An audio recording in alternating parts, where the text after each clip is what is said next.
안젤라, 오늘 그 여자 만나면 기 좀 팍팍 죽여줘. 오빠 전처 닭똥이나 치우고 산다면서요? 프랑스 유학한 안젤라 정도는 돼야 나랑 급이 맞지? 안 그래? 내연녀를 태운 태식은 혼자 고생하고 있을 전철을 구경하기 위해 양계장을 향해 차를 몰았습니다. 야, 이거 5만 원권 10장이야.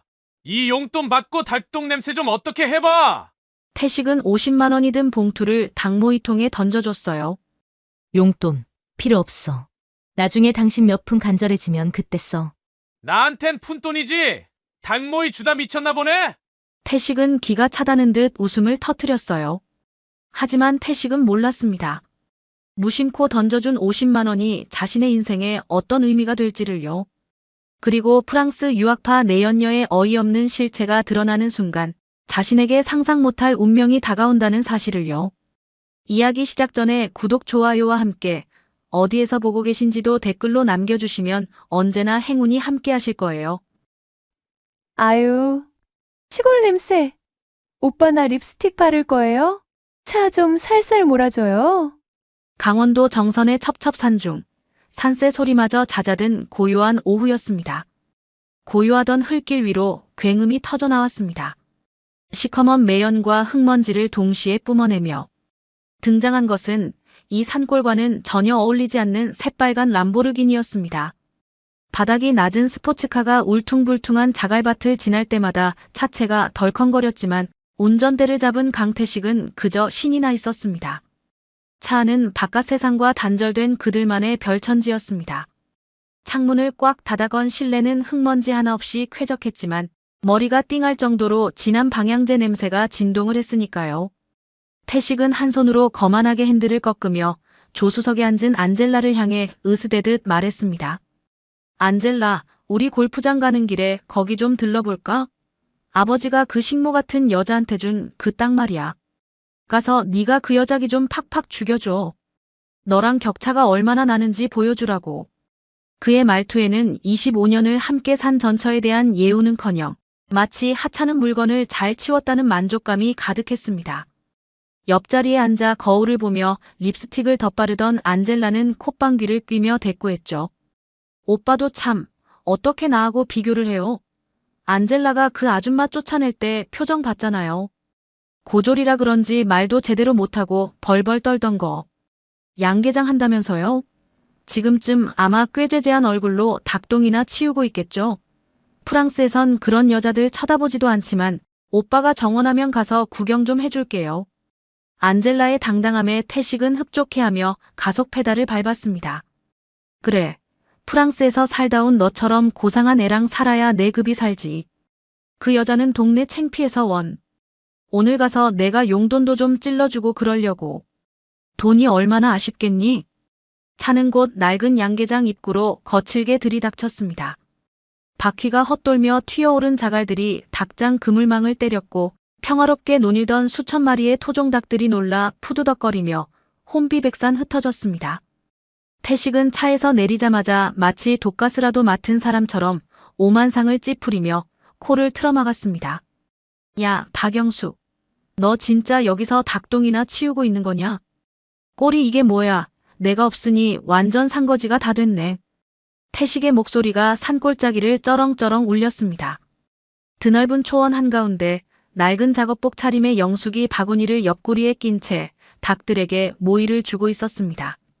땀으로 젖은 작업복은 흙투성이었고 장화에는 진흙이 덕지덕지 붙어 있었지만 그녀는 태산처럼 묵묵히 할 일을 하고 있었죠.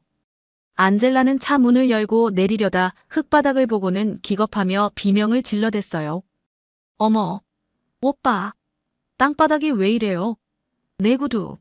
이거 파리 샹젤리제 거리에서 공수해온 신상인데. 안젤라는 까치발을 하고 종종거리며 내리더니 명품 손수건을 꺼내 코를 감싸 쥐고는 영숙을 위아래로 훑어내렸습니다. 오빠, 프랑스 시골 프로방스는 라벤더 향기가 진동을 하는데 여긴 정말 미개하네요. 안젤라는 하이힐로 땅을 툭툭 치며 비웃듯이 말했어요. 오빠, 프랑스에선 죄수들도 이런 데선 안 살아요. 저 언니 고졸이라면서요? 그래서 이런 것밖에 할 게 없나 봐요. 어떡해요? 안젤라의 말끝마다 묻어나는 가시돋친 말도 영숙은 두 사람을 슬쩍 보고도 그냥 지나쳐버렸습니다. 태식과 안젤라가 투명 인간이라도 되는 듯 그녀는 그저 묵묵히 바구니에 든 사료를 닭들에게 뿌릴 뿐이었습니다.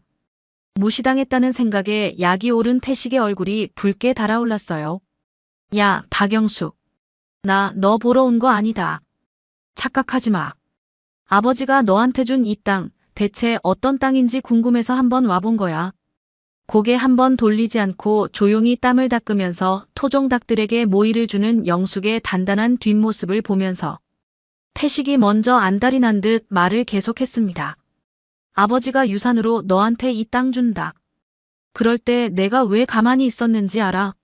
이런 깡촌 오지 땅은 줘도 안 갔거든. 어휴, 닭똥 냄새. 이런 데서 어떻게 사냐? 태식은 안젤라 앞에서 보란 듯이 정장 안주머니에서 두툼한 흰 봉투를 꺼내 들었어요.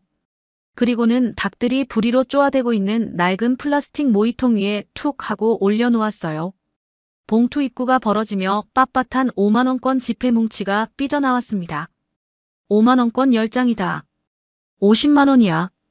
네 몇 달치 수입일 것 같은데. 이 용돈 받고 닭똥 냄새 좀 어떻게 해봐. 묵묵히 일만 하던 영숙이 그제야 허리를 펴고 천천히 뒤를 돌아봤습니다. 영숙은 태식이 던진 돈 봉투를 쓰레기 보듯 내려다보며 낮게 말했어요. 용돈? 이런 건 필요 없어. 나중에 당신 몇 푼 간절해지면 그때 가서 써. 태식은 기가 차다는 듯 헛웃음을 터뜨리며 박수를 쳤습니다. 이야, 닭 모이 주다 드디어 미쳤나 보네. 나한테 이런 건 푼돈이지. 나 한양제약 대표 강태식이야. 태식과 안젤라가 서로를 보며 깔깔대고 웃던 바로 그 순간이었습니다. 낯선 이들의 소란스러운 웃음소리와 진한 향수 냄새에 예민해진 거대한 토종. 수탉 한 마리가 안젤라의 붉은색 원피스를 노려보고 있었어요. 녀석의 눈에 그 화려한 붉은색은 적의 신호로 보였어요. 그 순간 수탉은 날카로운 괴성을 지르며 안젤라의 얼굴을 향해 날아올랐어요. 뭐야? 이 더러운 짐승. 저리 안 가. 눈앞까지 들이닥친 시퍼런 닭의 발톱과 사방으로 흩날리는 깃털에 안젤라는 기겁하며 뒷걸음질 쳤습니다. 하지만 그녀의 찢어지는 비명은 오히려 양계장 전체에 전투 신호를 보낸 꼴이 되었죠. 또 다른 수탉들이 떼를 지어 달려들어 안젤라의 붉은 원피스와 엉덩이를 쪼아대기 시작했습니다. 아, 이게 뭐야? 안젤라는 허우적거리다 중심을 잃었고 하이힐 굽이 푹신한 흙구덩이에 박히며 그대로 닭똥 섞인 진흙탕 위로 엉덩방아를 찍고 말았습니다. 철퍽하는 소리와 함께 그녀가 애지중지하던 샤넬 가방이 오물 속으로 처박혔죠. 내 가방, 내 옷, 이거 프랑스에서 산 건데. 얼굴과 옷에 닭깃털과 검은 진흙이 범벅된 안젤라는 바들바들 떨며 발악을 했습니다. 프랑스에서는 이런 건 있을 수 없는 일이야. 정말 미개해.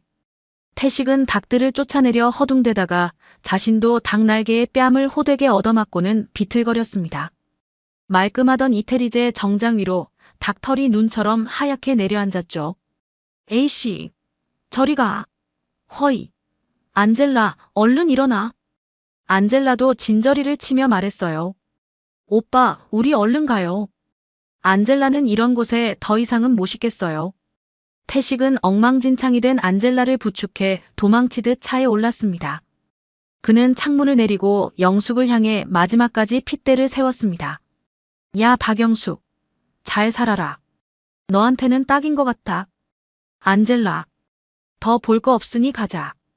요란한 엔진 소리와 함께 람보르기니가 꽁무니를 빼며 사라졌습니다. 산골짜기에 다시 정적이 찾아왔습니다. 영숙은 닭모이통 속에 처박힌 50만 원이 든 흰 봉투를 잠시 내려다보았습니다. 그리고 그녀는 품에서 휴대폰을 꺼내 들었습니다. 방금 전까지 닭모이를 주던 촌부의 모습은 온데간데 없고 서늘하고 냉철한 눈빛만이 남아 있었습니다. 접니다. 지금 두 사람이 여길 왔다 갔어요. 계획대로 진행해 주세요. 그리고 계속 24시간 밀착 감시하세요. 전화를 끄는 영숙의 눈빛이 멀어지는 차를 바라보고 있었습니다. 람보르기니를 타고 멀어지는 태식과 안젤라는 꿈에도 모르고 있었습니다. 오늘이 그들이 누릴 수 있는 인생의 마지막, 가장 화려한 외출이 될 거라는 사실을 말이죠. 3년 전, 그날의 공기는 유독 차갑고 건조했습니다. 태식은 새로운 비서라며 안젤라를 집으로 데려왔었죠. 처음에는 업무 서류를 결제받으러 온다더니 횟수가 잦아질수록 그녀의 방문은 노골적으로 변해갔습니다. 어느 날 저녁 안젤라는 마치 제 집 안방인 양거실 소파 한가운데에 다리를 꼬고 앉아 있었습니다. 부엌에서 과일을 깎고 있는 영숙을 향해 그녀가 툭 하고 말을 던졌습니다. 언니, 목이 타는데 시원한 에비앙 좀 가져와 봐요. 그 목소리에는 부탁이 아닌 명령조가 섞여 있었어요. 영숙이 들고 있던 과도 끝이 미세하게 떨렸습니다. 그래도 회사 일로 온 거니까 참으려 했지만 도를 넘은 무례함이 있었죠. 그런데 태식은 옆에서 잡지를 넘기며 한술 더 떴습니다. 여보, 뭐해? 안젤라가 목마르다잖아. 왜 멀뚱히 서 있어? 빨리 물 좀 갖다 줘. 그 순간 안방 문이 벌컥 열리며 지팡이를 짚은 시아버지가 걸어 나왔습니다. 평생을 한양제약에 바친 강 회장의 불호령이 거실을 뒤흔들었습니다. 네 이놈들. 집까지 와서 이게 무슨 짓이냐. 그리고 거만한 포즈로 다리를 꼬고 앉은 안젤라를 향해 호통을 쳤습니다. 비서라는 것이 어디 안주인 자리에 앉아 감히 내 며느리한테 심부름을 시켜. 태식이 이놈아, 내 놈 눈에는 저 가증스러운 꼴이 안 보이느냐. 안젤라는 놀란 척하며 태식의 등 뒤로 숨었고 태식은 오히려 아버지를 향해 답답하다는 듯 소리쳤습니다. 아버지, 제발 그 고리타분한 소리 좀 그만하세요. 안젤라는 프랑스 유학파 인재예요. 그런 대접받을 사람이 아니라고요. 영숙이 편만 들지 말고 제발 이제 급 좀 맞게 사세요. 네. 아버지는 기가 막힌다는 듯 가슴을 부여잡았습니다. 내 놈이 말하는 급이 고작 조강지처를 하녀 취급하는 것이냐. 내 눈앞에서 다시는 그런 꼴 보이지 말아라. 그날 밤 아버지는 조용히 태식을 서재로 불렀습니다. 하지만 닫힌 문 너머로 들리는 것은 아버지의 간곡한 당부와 태식의 철없는 대꾸뿐이었죠. 태식아, 내가 앞으로 얼마나 살지 모른다. 장전무는 야심이 큰 사람이다. 내가 없으면 어떻게 돌면할지 모른다. 그놈 말 믿지 말고 회사 일에 집중하거라. 네가 지금 여자한테 정신 팔려 있을 때가 아니란다. 아버지, 그런 말씀 마세요. 장전무가 없었으면 한양제약이 여기까지 왔겠어요? 장전무는 제 신복이에요. 전 장전무를 믿어요. 그리고 안젤라는 그런 여자 아니에요. 태식이 차갑게 문을 닫고 나가버리자 서재 안에서는 깊은 한숨 소리만이 흘러나왔습니다. 며칠 뒤 자신의 마지막을 예감한 아버지는 며느리 영숙을 조용히 불렀습니다. 앙상하게 마른 손으로 영숙의 손을 꼭 잡은 아버지의 눈가는 촉촉하게 젖어 있었죠. 영숙아, 너도 알다시피 한양제약은 내가 전후 폐허 속에서 맨손으로 시작해 50년을 일궈온 회사다. 국민의 건강이 곧 국력이라는 신념 하나로 버텨온 내 피와 땀이란다. 아버지는 떨리는 손으로 베개 밑에서 낡은 서류 봉투 하나를 꺼내 건넸습니다. 정선 산골짜기의 땅 문서와 아버지가 평소에 모아둔 비상자금이 든 통장이었죠. 내 아들이지만 태식이는 저 여우 같은 비서와 장전무의 밥이 될 게 뻔하다. 내가 평생을 바쳐 키운 회사가 이렇게 무너지게 놔둘 수는 없다. 영숙아, 이 회사를 지킬 사람은 너뿐이란다. 영숙이 눈물을 흘리며 고개를 저으려 하자 아버지는 단호하게 말을 이었습니다. 이건 단순한 땅이 아니란다. 내가 한양제약의 미래를 위해 남겨둔 마지막 보루야. 나중에 알게 될 게다. 그리고 반드시 네가 한양제약을 구해다오. 아버지가 세상을 떠나고 장례를 치르기가 무섭게 태식은 기다렸다는 듯 이혼 서류를 들이밀었습니다. 상복도 채 벗지 않은 영숙에게 그는 차갑게 말했죠. 아버지도 돌아가셨으니 우리 이제 끝내자. 너 아버지한테 땅 하나 받았다며? 그거면 충분하지. 이제 이 집에서 나가줘라. 옆에 있던 안젤라가 태식의 팔짱을 끼며 거들었습니다. 언니, 프랑스에선 사랑이 식으면 쿨하게 헤어지는 게 예의래요. 질척거리는 건 정말 미개한 짓이거든요. 언니도 그 정도 눈치는 있겠죠? 결국 영숙은 쫓겨나듯 집을 나왔습니다. 그녀의 손에 들린 것은 시아버지가 남긴 땅 문서와 낡은 연구 일지뿐이었죠. 그렇게 정선 양계장으로 내려온 지 어느덧 3년이라는 시간이 흘렀습니다. 산골의 바람은 거칠었지만 영숙은 매일 새벽 닭 울음소리와 함께 눈을 떴습니다. 시아버지가 남긴 연구일지는 단순한 기록이 아니었습니다. 그곳에는 아버지가 은퇴 후 노년을 바쳐 연구했던 비밀이 숨겨져 있었거든요. 그 땅은 하늘이 숨겨둔 보물창고다. 생전에 아버지가 했던 말을 떠올리며 영숙은 나탄 자루를 들고 무성한 수풀을 헤치기 시작했어요. 동네 사람들은 그저 잡초라고 여겨 거들떠보지도 않던 그 풀들. 하지만 연구일지를 대조해 본 결과 그것은 잡초가 아니었습니다. 수십 년 전 아버지가 한양제약의 미래를 위해 아무도 모르게 파종해둔 희귀, 약초, 항암 성분이 산삼보다 뛰어나다는 천선초 군락지였던 것입니다. 영숙은 무릎을 탁 쳤어요. 그녀는 닭들을 좁은 닭장에 가두는 대신 이 드넓은 천선초 밭에 풀어놓기로 결심했죠. 얘들아, 마음껏 먹고 뛰어놀아라. 스트레스 없이 자란 토종닭들은 매일 아침 이슬을 머금은 천선초를 쪼아 먹으며 자랐습니다. 닭들의 체내에는 자연스럽게 강력한 항암 미네랄과 면역 성분이 농축되기 시작했죠. 그러던 어느 날 갓 낳은 달걀을 깨뜨려 본 영숙은 자신의 눈을 의심했습니다. 난황이 샛노란색을 넘어 마치 보석처럼 영롱한 황금빛을 띠고 있었으니까요. 직감적으로 성공을 예감한 영숙은 국내 굴지의 바이오 연구소에 성분 분석을 의뢰했습니다. 결과는 충격적이었습니다. 일반 달걀 대비 셀레늄 함유량 200배, 천연 항암 단백질 검출. 기적의 식품. 하지만 영숙은 이를 단순한 식용 달걀로 팔지 않았어요. 천연 항암 면역 조절제라는 이름으로 브랜드화하여 대형 병원 암센터와 극비리의 임상시험을 진행했죠. 차곡차곡 쌓인 데이터는 거짓말을 하지 않았습니다. 3년의 인고 끝에 영숙이 개발한 황금난 추출 단백질 논문이 세계적인 학술지에 게재되자 전 세계가 발칵 뒤집혔습니다.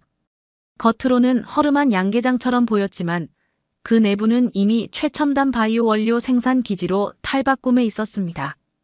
글로벌 제약사와 투자자들이 앞다투어 백지 수표를 내밀며 제휴를 요청해왔고 영숙의 통장에는 평생 써도 모자랄 막대한 자금이 쌓여갔습니다.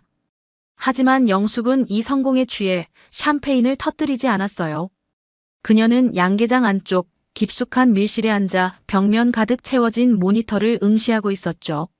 화면 속에는 주가가 곤두박질 치고 있는 한양제약의 실시간. 현황과 태식과 안젤라가 호화로운 파티를 즐기는 사진들이 거미줄처럼 얽혀 있었습니다. 영숙은 책상 위에 놓인 시아버지의 사진을 보며 조용히 중얼거렸습니다. 아버님, 이제 준비가 다 되었어요. 태식 씨의 방만한 경영으로 한양제약이 무너지는 건 시간 문제예요. 저들이 바닥까지 떨어졌을 때 제가 아버님의 회사를 다시 일으키겠습니다. 그녀는 미리 심어둔 정보원에게 전화를 걸었습니다. 강태식 사장은 지금 벼랑 끝으로 향하고 있어요. 회사가 공중분해되거나 다른 세력에게 넘어가는 최악의 상황은 막아야 합니다. 제가 적절한 시기에 개입해서 회사를 인수할 수 있도록 자금 흐름과 주가 변동 상황을 빠짐없이 체크해서 보고해 주세요. 전화를 끄는 영숙의 눈빛은 결의에 차 있었습니다. 산골의 밤은 깊어갔지만 그녀는 쉽게 잠들지 못했어요. 돌아가신 시아버지의 유훈을 받들기 위해 영숙은 무너져가는 회사를 지켜보며 조용히 그리고 치밀하게 칼을 갈며 준비하고 있었습니다. 양계장에서 영숙을 보고 온 지 며칠 후 강태식의 기분은 최고조를 달리고 있었습니다. 한양제약의 신제품 출시가 임박했다는 소식에 주가는 연일 고공행진을 이어갔기 때문이죠.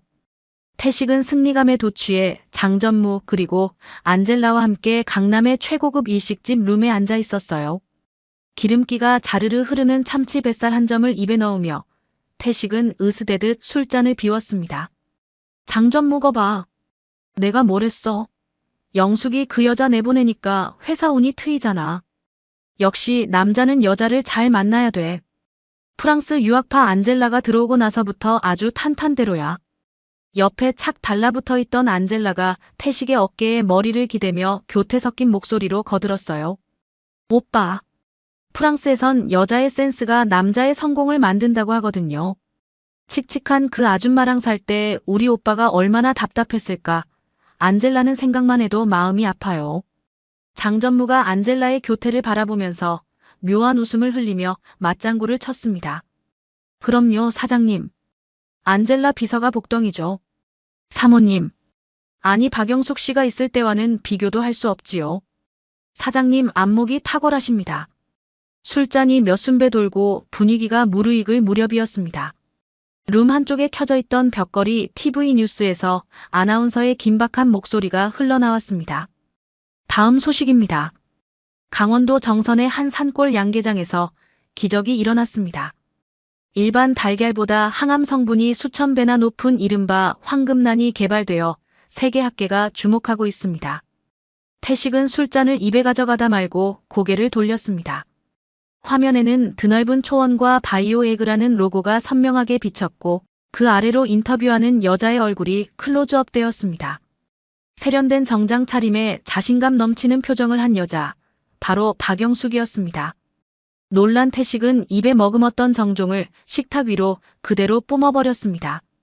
뭐야? 저거 박영숙이잖아. 저 여편니가 왜 뉴스에 나와? 황금란은 또 뭐야? 태식은 믿을 수 없다는 듯 젓가락을 던지며 벌떡 일어났습니다. 닭똥이나 치우는 여자가 뭘 개발했다고? 저거 사기 아니야? 고졸 주제에 무슨 연구를 해? 태식은 얼굴이 불그락푸르락해져서 소리를 질러댔어요. 자신이 벌인 전처가 세계가 주목하는 사업가가 되었다니요. 태식은 그 사실을 도저히 인정할 수 없었습니다. 옆에서 우아하게 전복죽을 떠먹던 안젤라가 태식의 손을 잡으며 콧방귀를 뀌었습니다. 그녀의 눈매가 여우처럼 가늘어졌습니다. 오빠, 진정해요.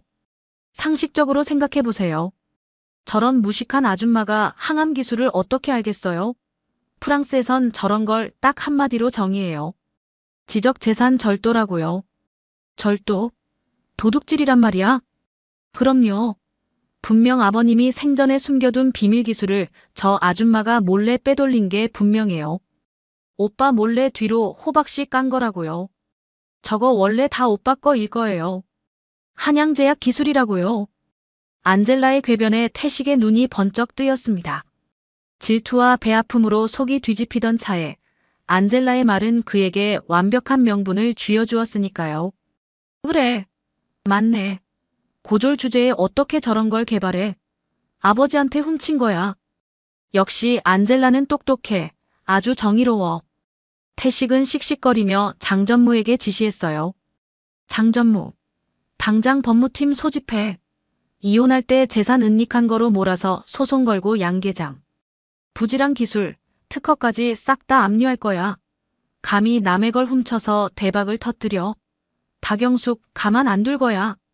분위기가 험악해지자 안젤라는 슬그머니 태식의 귓가에 입술을 갖다 댔습니다. 달콤하고 은밀한 속삭임이었죠. 오빠, 국내 소송만으로는 부족해요. 제가 프랑스 인맥동원에서 유럽 식약처 승인까지 미리 받아놓을게요. 그러면 저 여자가 아무리 발버둥 쳐도 수출길은 다 오빠게 되는 거예요. 근데 유럽 쪽 로비는 현찰이 좀 필요하거든요. 한 10억 정도. 10억? 태식이 멈칫하자 안젤라는 짐짓 서운한 표정을 지으며 태식의 넥타이를 만지작거렸습니다. 오빠 겨우 그 정도에 놀라요? 우리 파리 부모님이 가지고 계신 성이랑 포도밭, 그거 다 합치면 수천억이에요. 우리 결혼하면 그 성 오빠랑 저랑 공동 명의로 할 건데. 이 정도 투자도 못해요? 파리 성주가 되실 분이. 파리 성주라는 말에 태식의 이성은 마비되고 말았습니다. 머릿속에는 이미 샹젤리제 거리를 걷는 자신의 모습과 고성을 배경으로 와인을 마시는 환상이 펼쳐졌으니까요. 그럼 하고 말고 내가 누군데? 우리 안젤라가 고생하는데 그 정도야 껌값이지. 태식은 그 자리에서 이사회 승인도 없이 법인 계좌에 접속해 10억 원이라는 거금을 안젤라가 내민 계좌로 쏴버리는 미친 짓을 저질렀습니다. 다음 날부터 안젤라는 아침마다 봉주루, 몽마르트 성주님이라며 태식의 길을 살려주었어요. 안젤라의 달콤한 소리에 태식은 자신이 진짜 프랑스 재벌가의 사위라도 된 듯한 황홀경에 빠져 지냈어요. 그 틈을 타서 안젤라는 태식의 법인카드를 들고 백화점 명품관을 제 집 드나들듯 휩쓸고 다녔습니다. 이거, 그리고 저 뒤에 있는 것까지 싹 다 주세요. 파리 귀족들은 물건 고르느라 시간 낭비 안 해요. 그냥 다 달라고 하지. 직원들이 굽신거리며 쇼핑백을 산처럼 쌓아 올렸고 하루에 수천만 원씩 긁히는 카드 문자 알림음이 울릴 때마다 태식은 흐뭇하게 웃었어요. 역시 안젤라는 스케일이 달라. 저 정도 그릇은 돼야 내 여자지. 박영숙 그 촌스러운 여자는 꿈도 못 꿀 클래스야. 하지만 태식이 꿈나라에서 파리의 성주가 되어 코를 골며 자고 있던 그날 밤. 강남의 한 나이트클럽, 쿵쿵거리는 음악 소리가 진동하는 VIP. 룸에서는 전혀 다른 풍경이 펼쳐지고 있었습니다. 화려한 조명 아래 안젤라와 장전무가 양주잔을 부딪히며 낄낄거리고 있었으니까요. 아이고 우리 안젤라 씨. 연기력이 아주 할리우드 배우 뺨치십니다. 그 멍청한 강태식이 10억을 쏘면서 손도 안 떨더군요. 장전무가 혀를 내두르며 감탄했지만 안젤라는 개의치 않고 다리를 꼬며 독한 양주를 원샷으로 털어 넣었습니다. 우아하던 프랑스어 억양과 교양 있는 척하던 가면은 벗어던지고 날카롭고 탐욕스러운 본색을 드러냈어요. 전무님도 참, 제가 입 아프게 말했잖아요. 저런 멍청한 남자들은 허영심만 살살 긁어주면 간이고 쓸개고 다 빼준다고요. 안젤라는 콧노래를 흥얼거리며 자신의 핸드백에서 두툼한 서류 봉투와 도장을 꺼내 테이블 위에 툭 던졌습니다. 그것은 태식이 집안금고 속에 목숨처럼 모셔두었던 회사의 핵심 기술 문서와 법인 인감이었습니다. 자, 여기요. 태식 오빠가 아주 곤히 잠들었길래 제가 살짝 챙겨왔죠. 글쎄, 금고 비밀번호를 제 생일로 바꿨다고 자랑을 하더라고요. 사랑의 증표라나 뭐라나. 어찌나 단순한지. 장전무는 떨리는 손으로 인감 도장을 집어들며 입이 귀에 걸렸습니다. 이야, 대단해. 진짜 대단해. 이 호구 자식, 지 아버지 피땀 어린 회사를 우리한테 이렇게 통째로 갖다 바치니 원. 조상님이 무덤에서 벌떡 일어나시겠어. 안젤라는 잔을 입에 가져가며 눈을 반짝였습니다. 근데 전무님, 저한테 약속하신 건 잊지 않으셨죠? 이 일 잘 마무리되면 저도 한 자리 주시는 거요. 저도 언제까지 비서노릇만 할 순 없잖아요. 이번에 집은 확실하게 챙겨주셔야 해요. 장전무가 능글맞게 웃으며 고개를 끄덕였습니다. 걱정 마. 우리 안젤라와 약속한 거 잊지 않았으니까. 두 사람의 웃음소리가 시끄러운 음악소리에 묻혀 음습하게 퍼져나갔습니다. 하지만 장전무는 꿈에도 모르고 있었어요. 자신 앞에서 웃고 있는 안젤라의 얼굴조차 그녀의 수많은 가면 중 하나일 뿐이라는 사실을 말이죠. 그리고 또 하나의 사실. 룸 한 구석 화재 감지기를 위장한 렌즈 속에서 붉은 불빛이 미세하게 깜빡이고 있다는 사실을요. 같은 시각 정선 양계장의 서재에서 영숙은 모니터를 통해 이 모든 대화와 장면을 실시간으로 지켜보고 있었습니다. 화면 속 태식의 법인 계좌 잔고는 썰물처럼 빠져나가 바닥을 드러내고 있었습니다. 영숙의 눈빛은 흔들림이 없었어요. 오히려 폭풍우를 앞둔 바다처럼 고요했죠. 강태식, 너의 그 어리석음이 결국 너의 목을 조르는 밧줄이 되었구나. 영숙의 시선이 화면 속 위태로워 보이는 회사의 자금 그래프에 멈췄습니다. 장전무, 그리고 안젤라. 즐길 수 있을 때 실컷 즐겨. 너희들의 그 추악한 파티가 끝나는 순간 한양제약은 내가 구할 테니까. 그 시각 태식은 자신과 회사의 운명이 시시각각 벼랑 끝으로 밀려나고 있다는 사실은 까맣게 모른 채 몽마르트 언덕의 성주가 되는 꿈을 꾸며 행복하게 골아떨어져 있었어요. 하지만 그 달콤한 꿈이 얼마나 오래 갈 수 있을까요? 다음 날 그가 눈을 뜨는 순간 마주해야 할 세상은 어제와는 전혀 다른 얼굴이 될 예정이었습니다. 사실 이 모든 비극의 씨앗은 지금으로부터 3년 전 강남의 화려한 네온사인 아래서 이미 싹트고 있었습니다. 시간을 거슬러 올라가 장전무와 안젤라가 처음 만났던 어느 날 밤의 나이트클럽이었어요. 장전무는 강남의 한 클럽 VIP 룸 구석에서 혼자 양주를 들이키고 있었습니다. 회장님이 곧 돌아가실 것 같다는 소식을 들은 직후였죠. 그는 슬픔보다는 분노와 모멸감이 치밀어 올랐어요. 한양제약은 내가 다 키웠어. 그런데 회장님 돌아가시면 그 놈팽이 같은 강태식이 단지 아들이라는 이유 하나로 이 회사를 공짜로 물려받는 거잖아. 이건 불공평해. 내가 그런 멍청한 놈에게 굽신거려야 한다니. 젠장, 나는 받아들일 수 없어. 장전무는 자신이 평생을 바친 회사가 태식에게 넘어갈 생각을 하니 피가 거꾸로 솟는 것 같았습니다. 저놈을 어떻게 몰아내야 내가 한양제약을 가질 수 있을까? 깊은 고민에 빠져 있을 때였습니다. 시끄러운 음악 소리와 붉은 레이저 조명 아래서 장전무의 눈길을 단번에 사로잡는 광경이 펼쳐졌습니다. 옆 테이블에 졸부처럼 보이는 젊은 남자가 명품 시계를 내보이며 한 여자에게 추파를 던지고 있었어요. 그런데 그 여자의 반응은 의외로 차가웠습니다. 보통 여자들 같으면 명품 시계에 혹해서 정신을 못 차릴 텐데 그녀는 와인 잔을 우아하게 돌리며 남자를 무시하듯 내려다보고 있었습니다. 그녀는 바로 안젤라였어요. 남자가 으스대며 말했어요. 아가씨, 이거 롤렉스야. 비싼 거 알지? 오빠가 하나 사줄까? 그녀는 피식 웃더니 유창한 불어로 쏘아붙였습니다. 무슈, 그거 짝퉁이잖아. 시침 돌아가는 게 굼뜨네.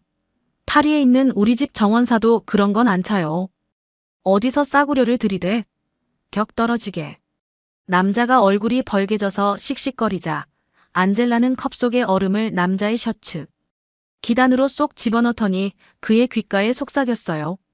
아저씨, 열 좀 식히세요. 그딴 싸구려는 나한테는 안 통해요. 땀 냄새가 내 샤넬 코트에 배니까 당장 꺼져줘요. 남자는 찍소리도 못하고 도망갔고 안젤라는 아무 일 없었다는 듯 미소를 지으며 웨이터에게 말했어요. 여기 물이 왜 이래? 에비앙 좀 줘요. 뚜껑은 내 눈앞에 섰다고. 그런 안젤라의 모습을 지켜보던 장전무는 무릎을 탁 쳤어요. 그래, 저 여자다. 눈 하나 깜짝 안 하고 남자의 길을 죽였다 살렸다 하는 저 배짱과 허세라면 어리석은 강태식을 가지고 놀 수가 있겠구나. 장전무는 웨이터를 시켜 그녀의 테이블에 가장 비싼 양주를 보냈습니다. 안젤라가 고개를 돌려 장전무를 쳐다보자 장전무는 합석을 제안했습니다. 가까이서 본 안젤라의 눈빛은 탐욕스러우면서도 총기가 돌았습니다. 아가씨, 보아하니 보통 내기가 아니네. 짝퉁 시계 알아보는 눈썰미도 그렇고. 나랑 재미있는 사업 하나 안 하겠소? 그쪽 재능을 썩히기엔 아까워서 그러는데. 안젤라는 장전무의 명품 양복과 손목시계를 훑더니 단박에 그가 진짜 돈줄임을 간파했어요. 그녀는 요염하게 다리를 꼬며 콧소리를 냈습니다. 어머, 아저씨는 볼 줄 아시네. 저는 파리에서 큐레이터 하다 가업 있기 싫어서 가출한 사람이에요. 그래서 시시한 건 딱 질색이에요. 그 사업이라는 거 재미있는 거예요? 장전무는 속으로 쾌재를 불렀습니다. 돈보다 재미를 쫓는 철없는 부잣집 딸. 그야말로 태식을 낳기에 완벽한 조건이었으니까요. 장전무는 은밀하게 태식의 비서 자리를 제안했습니다. 아가씨가 상상하는 것 이상으로 재미있는 일이지. 내가 찍어주는 놈 하나를 완전히 바보로 만들어서 내 손바닥 위에 올려주면 돼요. 안젤라는 흥미로운 듯 와인 잔을 장전무의 잔에 쨍 하고 부딪히며 눈을 반짝였어요. 콜. 남조선. 아니, 한국 남자들 다루는 거야. 나한텐 식은 죽 먹기죠. 그런데 내가 도와주면 나한테는 뭘 줄 건데요? 나는 한양제약 사장 자리만 가지면 돼요. 내가 사장 자리를 꿰차면 당신한테는 이사 자리 하나 줄게요. 이제 그럴듯한 직함 하나 갖게 될 거예요. 둘은 그렇게 서로의 욕망을 담보로 끈적한 손을 맞잡았습니다. 하지만 장전무가 꿈에도 몰랐던 사실이 하나 있었어요. 자신이 낚았다고 생각한 그 월척이 사실은 자신을 뛰어넘는 차원이 다른 거대한 상어였다는 것을 말이죠. 안젤라. 아니, 그녀의 본명은 안순복이었습니다. 그녀는 파리 몽마르트는커녕 평양 대동강변에서 나고 자란 북한 토박이 여자였습니다. 하지만 그녀는 평범한 여자가 아니었죠. 북한 최고의 엘리트 코스인 평양상업대학 회계학과를 수석으로 졸업하고 당 고위 간부들의 비자금을 관리하던 핵심 인재였거든요. 하지만 안순복의 머리는 비상하다 못해 위험했습니다. 그녀는 장부 조작의 천재였어요. 간부들의 눈을 피해 중국 차명 계좌로 빼돌린 비자금만 해도 천문학적인 액수였고 그것도 모자라 당 간부 자제들을 평양예술단에 꽂아주겠다며 동네 주민 수백 명에게 거액을 뜯어내기까지 했죠. 그러나 꼬리가 길면 밟히는 법. 철석같이 믿었던 중국 내 비밀 계좌가 보위부에 발각되면서 그녀가 비상한 머리로 횡령한 그 막대한 자금은 전액 몰수당하고 체포령까지 떨어져 도망자의 신세가 되고 말았어요. 결국 북한 당국이 혈안이 되어 찾던 평양 최고의 사기꾼 안순복은 빈털터리가 된 채 국경 수비대에게 갖고 있던 폐물을 몽땅 뇌물로 쥐어주고 빈몸으로 두만강을 건넜습니다. 내래 남조선 가서 더 크게 한탕하겠디. 기다리라 남조선 내가 간다. 그렇게 남한으로 넘어온 순복은 철저하게 신분을 세탁했어요. 그녀에게 남한은 그야말로 물반고기 반인 황금 어장이었으니까요. 그녀는 밤새 넷플릭스와 유튜브를 돌려보며 프랑스 상류층의 삶을 연구했습니다. 봉주르, 꼬망 딸레부, 옳지, 입술을 좀 더 내밀어야겠어. 그녀는 프랑스 영화 대사를 통째로 암기하고 와인과 치즈의 이름, 파리 16구의 지도까지 머릿속에 집어넣었습니다. 거울 앞에서 수천 번 연습한 끝에 평양 사투리는 완벽하게 지워졌고 그 자리엔 콧소리 섞인 간지러운 불어와 우아한 서울말이 채워졌습니다. 안순복이 사라지고 파리 유학파 큐레이터 안젤라가 탄생하는 순간이었죠. 장전무는 자신이 안순복 아니 안젤라를 캐스팅했다고 생각했지만 사실 안순복은 처음부터 장전무를 유심히 보고 있었고 그가 경영권에 목말라 있는 야심가라는 것을 매의 눈으로 간파했어요. 그리고 정전무의 눈에 자신이 띄도록 의도적으로 그의 앞에서 튀는 행동을 했던 겁니다. 그렇게 태식의 비서로 들어간 안순복은 물 만난 고기였어요. 태식은 그녀가 예상했던 것보다 훨씬 더 다루기 쉬운 그야말로 최상급 호구였으니까요. 오빠 안젤라 일하는 거 너무 힘들어요. 파리에 있는 우리 성에 가서 그냥 와인이나 담그며 살고 싶어요. 오빠랑 같이 가면 얼마나 좋을까? 안순복이 흘리는 파리의 성이라는 말에 태식은 눈이 뒤집혔습니다. 그는 순복의 손을 잡으며 애원하듯 매달렸죠. 안젤라, 조금만 참아. 내가 곧 마누라랑 정리하고 너랑 파리로 갈 거야. 가서 성주가 돼서 우리끼리 재미있게 살자고. 이때다 싶었던 안순복은 더욱 달콤한 미끼를 던졌어요. 오빠, 우리 결혼식은 프랑스에서 올려요. 안젤라 이름으로 된 성이랑 포도밭 지분 50% 오빠한테 공동명의로 넘길게요. 우리는 이제 부부나 다름없잖아요. 내게 오빠 거고 오빠게 내 거 아니겠어요? 치명적인 유혹이었습니다. 태식은 프랑스 자산가와의 공동명의라는 말에 완전히 이성을 잃고 말았습니다. 그는 안순복을 단순한 내연녀가 아닌 자신의 재산을 불려줄 공동 운명체로 믿어버렸죠. 그럼 당연하지.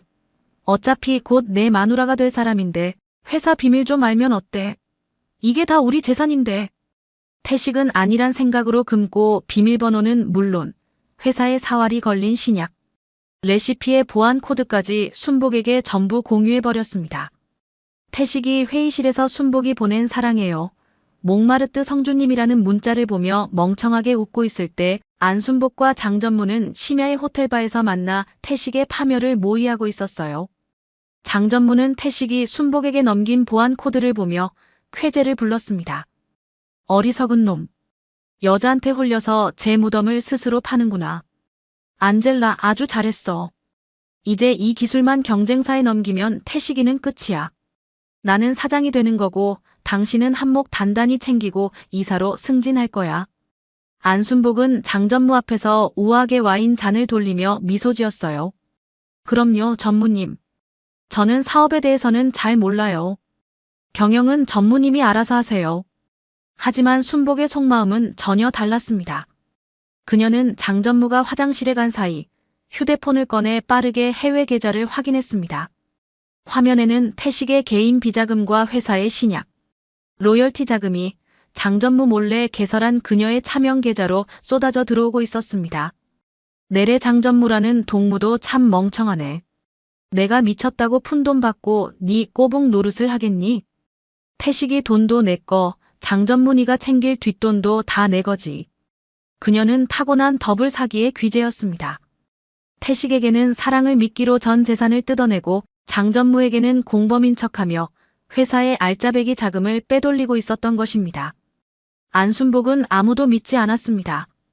그녀가 믿는 건 오직 자신의 통장에 찍히는 숫자뿐이었죠. 자본주의의 욕망에 찌든 남자들은 그녀의 손바닥 위에서 춤추는 꼭두각시에 불과했습니다. 그날 밤 순복은 태식의 품에 안겨 잠든 척하며 머릿속으로는 치밀하게 도주 계획을 세우고 있었습니다. 태식 오빠, 장전무님. 조금만 더 춤추시라요. 내래 이 판돈 싹 쓸어서 진짜 파리 구경이나 한번 가볼 테니까. 어둠 속에서 번뜩이는 안젤라, 아니 안순복의 눈빛은 섬뜩할 정도로 차갑게 빛나고 있었습니다. 이 거대한 사기극의 끝이 다가오고 있었으니까요. 어느 화창한 오후, 태식의 집무실. 안순복은 창가에 서서 누군가와 통화를 하고 있었어요. 그녀는 켜지도 않은 핸드폰을 귀에 대로 태식이 들으라는 듯 큰 목소리로 말하고 있었어요. 갑자기 순복의 눈에서 닭똥 같은 눈물이 뚝뚝 떨어졌습니다. 그리고 그녀의 입에서 터져나온 것은 절규였죠.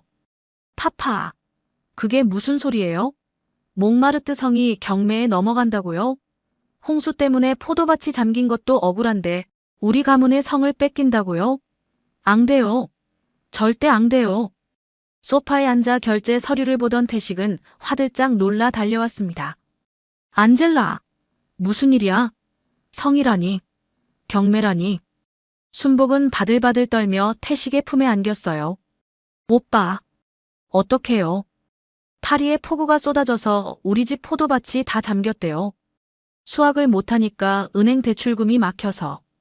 당장 30억을 못 막으면 우리 가문이 300년 동안 지켜온 성이 내일 아침 경매로 넘어간대요. 30억? 태식의 입이 떡 벌어졌습니다. 신제품 출시 기대감으로 주가는 치솟고 있었지만 정작 회사의 현금 사정은 달랐거든요. 지금 회사는 장전무의 농간으로 어음이 막히기 일보 직전이었습니다. 재무팀장이 사장님, 이번 달 직원들 월급이랑 원자재 대금입니다. 이거 건드리면 회사 멈춥니다. 신제품이 출시될 때까지만 잘 버티면 됩니다. 라고 사정하며 남겨둔 그야말로 회사의 산소호흡기 같은 최후의 자금 30억 원이 딱 그만큼 남아 있었거든요. 하지만 순복은 망설이고 있는 태식의 마음을 꿰뚫은 듯 그의 넥타이를 잡아당기며 결정타를 날렸어요. 오빠, 저 성만 지키면 포도밭에서 나오는 수익이 매년 1,000억이에요. 게다가 우리 결혼하면 저 성 오빠랑 공동 명의로 할 건데. 오빠가 파리 성주가 되는 건데 이대로 날리긴 아깝잖아요. 파리 성주라는 단어에 태식의 이성은 퓨즈가 끊기듯 날아가 버렸어요. 직원들의 월급 봉투, 회사의 부도 위기, 그런 건 눈에 들어오지도 않았죠. 무슨 소리? 내가 강태식이야. 내 여자가 우는데 지금 돈이 문제야. 태식은 떨리는 손으로 법인 계좌를 열었습니다. 회사의 마지막 생명줄인 30억 원이 순복이 내민 페이퍼 컴퍼니 계좌로 순식간에 빨려 들어갔습니다. 자, 이제 됐지? 우리 안젤라 울지 마, 응? 돈이 입금되자마자 순복의 눈물은 수도꼭지 잠그듯 뚝 그쳤습니다. 오빠, 정말 멋져. 주땜무. 내가 얼른 파리에 송금하고 올게. 집무실을 나온 순복은 화장실 칸막이 안으로 들어가자마자 회심의 미소를 지었어요. 그녀는 입금된 30억 중 25억을 즉시 자신의 스위스 비밀 계좌로 이체해버렸죠. 그리고 장전무에게 연락했어요. 전무님, 태식 씨한테 10억 받아냈어요. 절반인 5억 보냈어요. 장전무는 10억이라는 순복의 거짓말을 그대로 믿었어요. 그리고 입금 문자를 확인하고는 껄껄 웃었습니다. 야, 안젤라, 너 정말 물건이다. 멍청한 강태식 주머니를 이렇게 잘 털다니. 순복은 거울을 보며 화장을 고치며 비웃듯 대꾸했습니다. 그 정도 가지고 뭐려?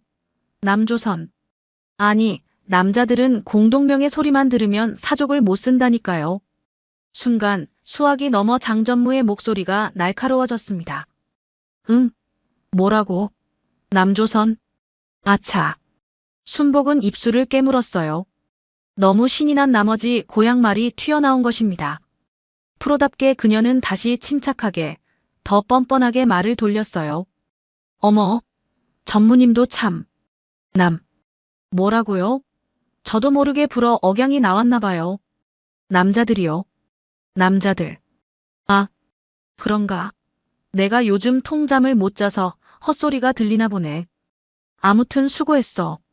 안젤라. 장전무는 고개를 갸웃거리면서도 통장에 찍힌 5억 원의 숫자에 취해 의심을 거뒀습니다. 그는 회사가 빈 껍데기가 되어가는 꼴을 보며 쾌재를 불렀죠. 곧바로 경쟁사인 태선그룹 회장을 만나 한양제약의 핵심 기술 파일이 담긴 USB를 건넸습니다. 약속하신 겁니다.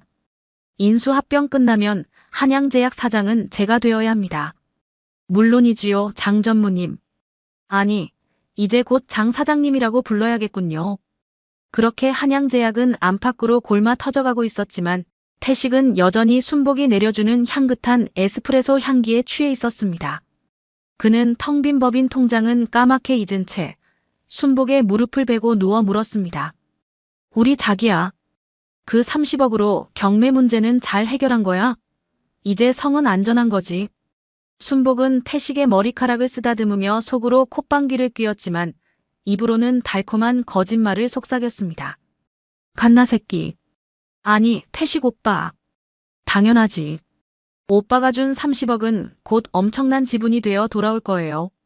파파가 오빠한테 너무 고맙다고 몽마르트 언덕의 영웅이라면서 얼른 만나보고 싶대. 안젤라. 방금 뭐라고 했어? 갓나. 뭐? 그 순간 순복은 교태를 부리며 태식의 볼에 뽀뽀를 퍼부었습니다. 아이, 오빠한테 간다고요. 내 마음이 오빠한테 다 간다고요. 프랑스어랑 섞여서 발음이 또 꼬였네. 자주 그래요. 태식은 순복의 애교에 사르르 녹아내렸습니다. 아이고, 우리 안젤라가 그렇다면 그런 거지. 하하. 순복은 태식의 귓가에 입술을 대고 그의 탐욕을 최고조로 끌어올릴 마지막 마취제를 놓았습니다. 오빠 다음 달에 우리 파리로 가요. 부모님 뵙고 몽마르트 언덕이 내려다 보이는 그 성당에서 세상에서 가장 화려한 결혼식을 올려요. 그리고 결혼식 날 파리 성이랑 포도밭 지분 절반은 내가 전에 말한 대로 오빠 명의가 되는 거예요. 캬. 몽마르트의 성주 강태식. 이름만 들어도 품격이 다르네.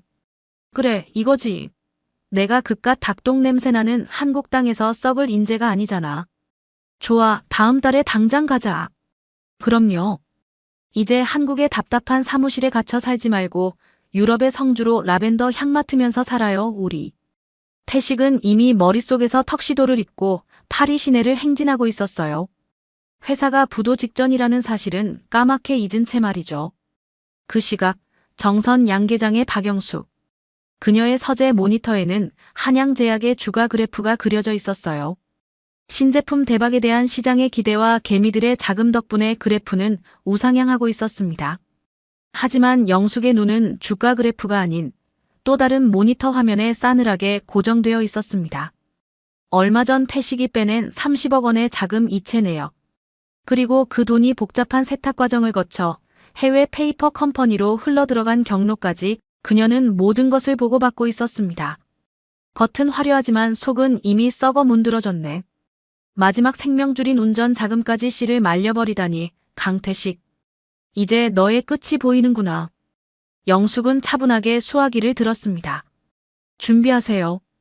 강태식이 회사 껍데기만 남기고 알맹이를 다 뺐습니다. 곧 어음이 막히고 문제가 생길 겁니다.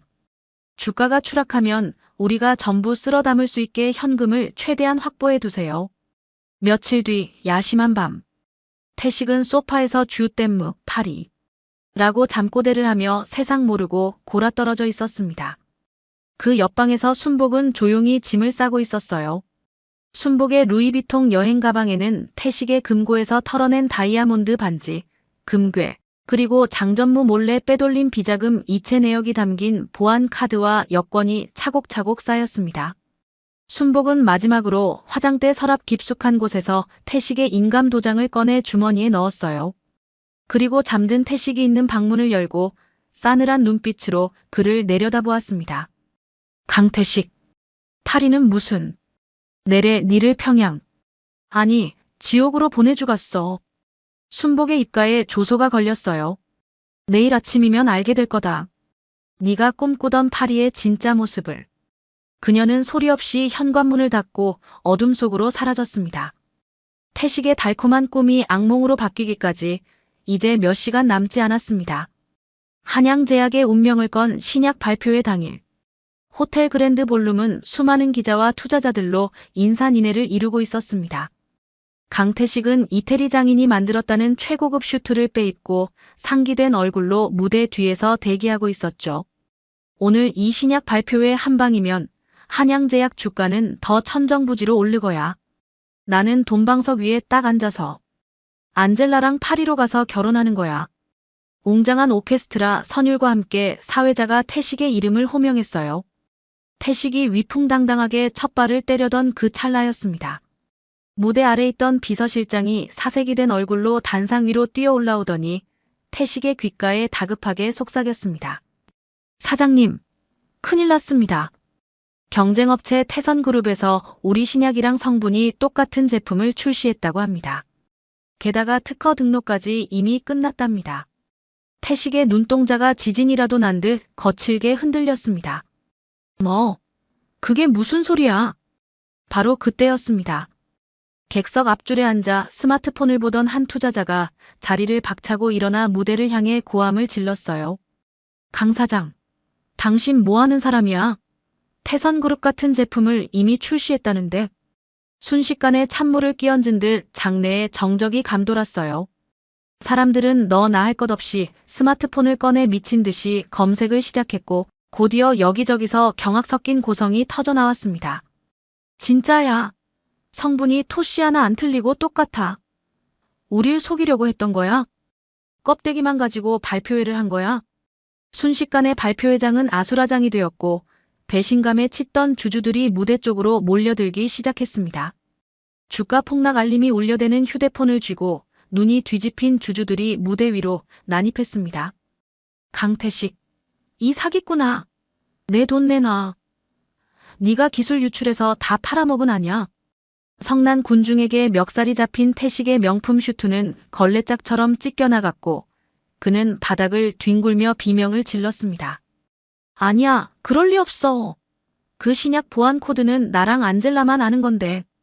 이 혼란을 틈타 단상 한쪽에서 마이크를 잡은 건 다름 아닌 장전무였습니다.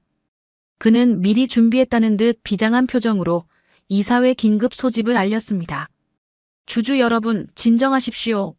이 모든 사태의 책임은 회사의 핵심 기술을 유출하고 공금을 횡령한 대표이사 강태식에게 있습니다.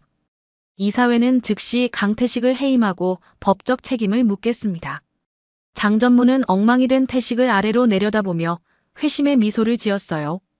그리고 콧노래를 부르며 자신의 사무실로 돌아와 비밀 금고를 열었습니다. 안순복이 챙겨주기로 한 자신의 몫이 제대로 들어왔는지 확인하기 위해 스위스 비밀 계좌를 열어본 순간 그의 눈알이 튀어나올 뻔했습니다. 뭐야? 빵원이라고. 손이 부들부들 떨렸습니다. 순복은 이미 장전무의 공인인증서와 보안카드까지 복제해 그가 태선그룹에서 받은 뒷돈은 물론 그동안 모아둔 비자금까지 싹 쓸어간 상태였습니다. 안젤라, 이것이. 한편 간신히 성난 주주들을 피해 뒷문으로 도망친 태식은 찢어진 셔츠 바람으로 미친 듯이 안순복에게 전화를 걸었습니다. 제발 받아라 안젤라. 이 번호는 없는 번호이오니. 아, 휴대폰을 집어 던진 태식은 택시를 잡아타고 집으로 달렸습니다. 하지만 텅 빈 펜트하우스에는 싸늘한 냉기만 감돌 뿐이었습니다. 순복의 옷가 지며 폐물은 흔적도 없이 사라졌고 화장대 거울 위에 붉은 립스틱으로 쓴 메모 한 장만이 그를 비웃고 있었습니다. 오빠, 몽마르트에 급한 일이 생겨서요. 안젤라는 먼저 프랑스에 가 있을게요. 나중에 봐요. 주댐무. 이럴 순 없어. 안젤라가 날 버릴 리 없어. 그래, 거길 갔을 거야. 태식은 순복이 예전에 했던 말이 떠올랐습니다.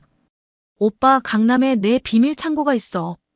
파리 부모님이 보내준 가문의 보물들을 보관하는 곳인데 거기 있는 거 다 팔면 돈이 꽤 될 거야.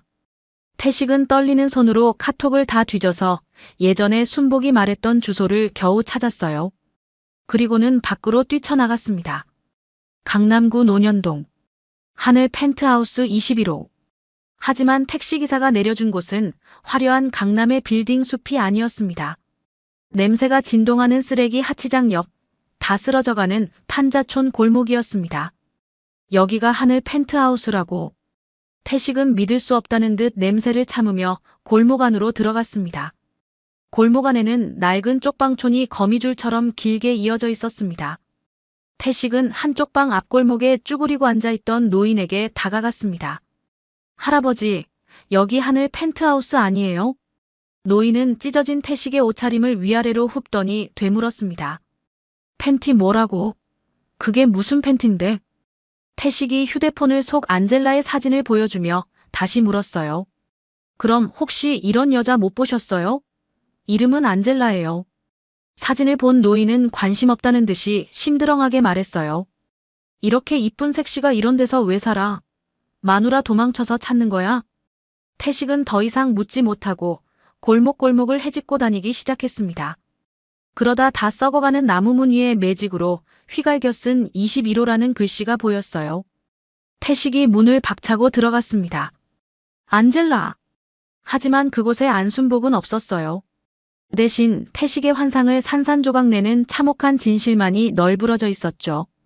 방 한 구석에는 순복이 들고 다니던 에르메스, 샤넬 가방들이 쌓여 있었지만 자세히 보니 모두 로고가 비뚤어지고 박음질이 터진 동대문 시장 바닥에서나 볼 법한 어급 짝퉁들이었습니다. 더 충격적인 것은 방바닥에 굴러다니는 쓰레기들이었습니다. 어머 오빠, 나는 에비앙으로 내린 에스프레소하고 갓 구운 크루아상만 먹어. 내 입맛이 좀 까다롭잖아. 그렇게 말하던 순복의 방 바닥에는 싸구려 믹스커피 껍질이 쌓여 있었습니다. 먼지 쌓인 캡슐 커피 머신 옆에는 찌그러진 양은 냄비와 말라 비틀어진 라면 국물 자국이 선명했습니다. 다시 태식의 발에 무언가가 툭 채였습니다. 먹다 남은 소주 팩과 뜯어먹다 맘마른 오징어 다리. 이런 냄새나는 오징어는 어떤 사람들이 먹는 거야? 안젤라는 이런 싸구려 소주는 너무 역겨워. 30년 산 와인 정도는 돼야지. 안 그래? 코를 막으며 질색하던 순복의 목소리가 환청처럼 들려왔어요. 태식은 다리에 힘이 풀려 그 자리에 주저앉았습니다. 쪽방에 눅눅한 곰팡이 냄새, 싸구려 믹스커피의 단내, 그리고 역겨운 소주 냄새. 이것이 안젤라, 아니 안순복의 진짜 냄새였습니다. 몽마르트의 라벤더 향기는 애초에 존재하지도 않았던 것입니다.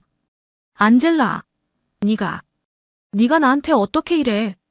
태식은 짝퉁 가방을 가슴에 끌어안고 짐승처럼 울부짖었습니다.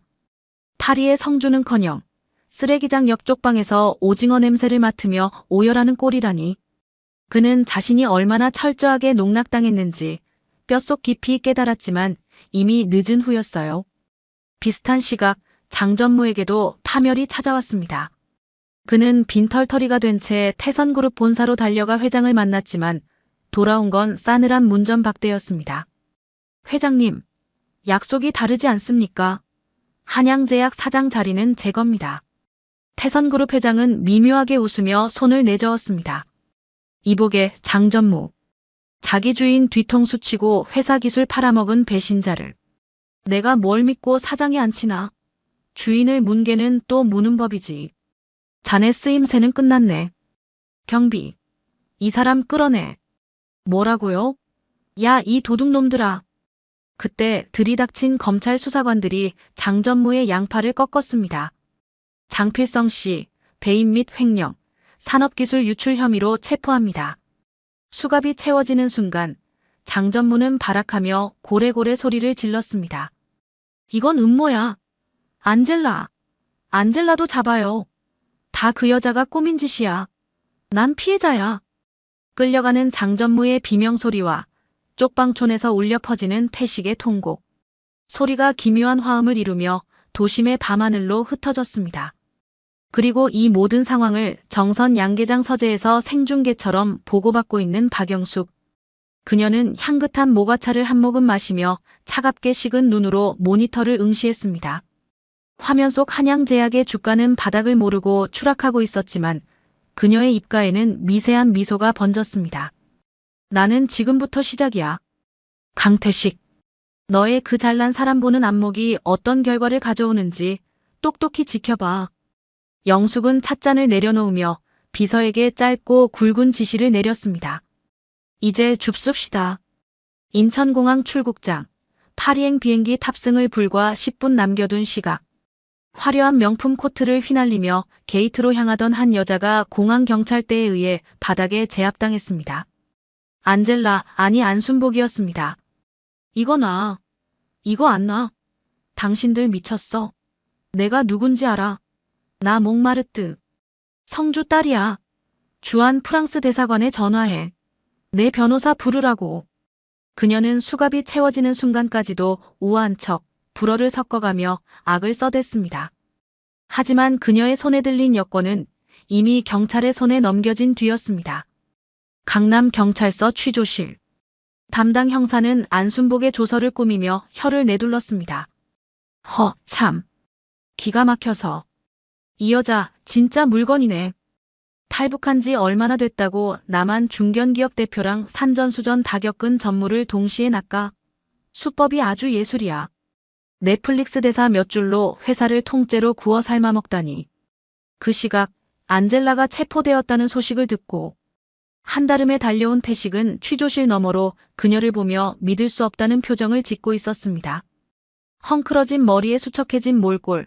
며칠 전만 해도 파리 성주를 꿈꾸던 위풍당당함은 온데간데 없었죠. 형사의 안내로 취조실 문이 열리고 태식이 비틀거리며 들어갔습니다. 의자에 삐딱하게 앉아 껌을 씹고 있던 안순복과 눈이 마주쳤어요. 안젤라, 이게 어떻게 된 거야? 경찰이 널 왜 잡아? 우리 곧 결혼해서 파리로 가기로 했잖아. 이거 다 오해지? 그렇지. 제발 아니라고 말해줘. 태식은 현실을 믿고 싶지 않다는 듯 순복의 손을 잡고 애원했어요. 그의 표정에는 그녀가 우아한 프랑스 여인이어야만 한다는 마지막 집착이 남아 있었습니다. 하지만 순복의 반응은 차가웠습니다. 그녀는 잡힌 손을 먼지 털어내듯 뿌리치더니 입안에 있던 껌을 바닥에 뱉었어요.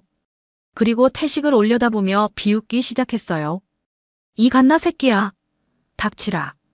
귀 따가워 죽겠네. 태식은 자신의 귀를 의심했습니다.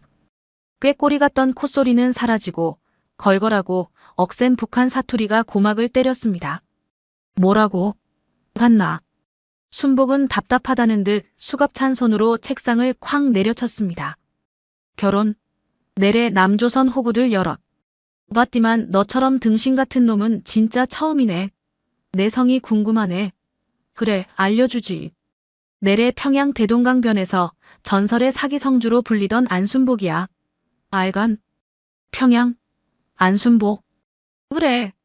그 쥐뿔도 없는 금고 비번 알려줄 때 내래 웃겨서 배꼽 빠지는 줄 알았디. 사랑의 증표는 무슨 개나 주라지. 태식은 망치로 머리를 얻어맞은 듯 멍해졌습니다. 그럼 몽마르트 언덕은? 포도밭은? 우리가 나눈 그 수많은 얘기는 다 뭐야? 순복은 코웃음을 쳤습니다. 내래 몽마르트는커녕 여권도 이번에 처음 만들어봤디. 네가 그렇게 멍청하니 내래 한양제약을 통째로 삶아먹었디. 야 오빠 소리 한 번에 30억을 쏴주는데.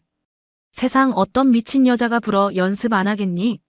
네가 준 그 돈으로 내래 평양에 있을 때 구경도 못 해본 명품들은 원 없이 다 둘러봤디. 태식은 다리에 힘이 풀려 바닥에 주저앉았습니다. 눈앞에 있는 이 여자는 자신이 사랑했던 안젤라가 아니었습니다.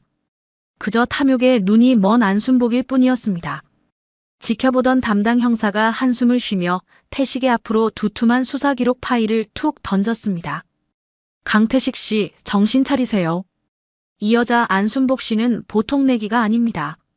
월남하기 전에도 북한에 있을 때부터 현란한 말솜씨로 동네 사람들한테 당 간부 자리를 주겠다, 예술단에 꽂아주겠다 하면서 돈 갈취하고 고위 간부들 비자금 관리하다가 통째로 빼돌리다 걸려서 도망치듯 월남에서 신분 세탁한 희대의 탈북녀예요. 태식은 떨리는 손으로 파일을 넘겼습니다. 그곳에는 안순복의 북한 시절 범죄 기록과 탈북 경위가 빼곡히 적혀 있었습니다. 그럼 내 돈은요? 내 돈은 어떻게 된 거예요? 형사는 고개를 가로저으며 말했어요. 당신이 송금한 돈은 해외 가상화폐 거래소 수십 군데로 쪼개서 세탁이 다 끝난 상태입니다. 서버가 추적 불가능한 나라들에 있어서 우리도 손 못 댑니다. 그 돈은 귀신이 와도 못 찾아요. 포기하세요. 포기라니요. 그게 어떤 돈인데? 아버지 회사가. 내 인생이 걸린 돈인데. 태식은 바닥을 치며 오열했습니다. 아버지. 저 어떡해요? 아버지. 그제야 태식의 머릿속에 지난 날들이 주마등처럼 스쳐 지나갔습니다.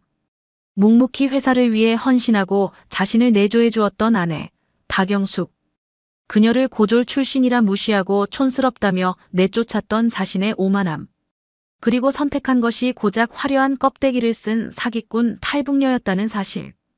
그는 자신이 버린 진짜 보석을 제 발로 차버리고 썩은 동아줄을 잡고 스스로 지옥으로 걸어 들어왔다는 사실에 정신이 멍해지는 것을 느꼈어요. 하지만 이미 되돌리기엔 너무 늦어버렸습니다. 한편 바로 옆 조사실. 배임 및 기술 유출 혐의로 조사를 받던 장전무 역시 수사관에게 충격적인 사실을 전해 들었습니다. 뭐라고요? 안젤라가 탈북녀라고요?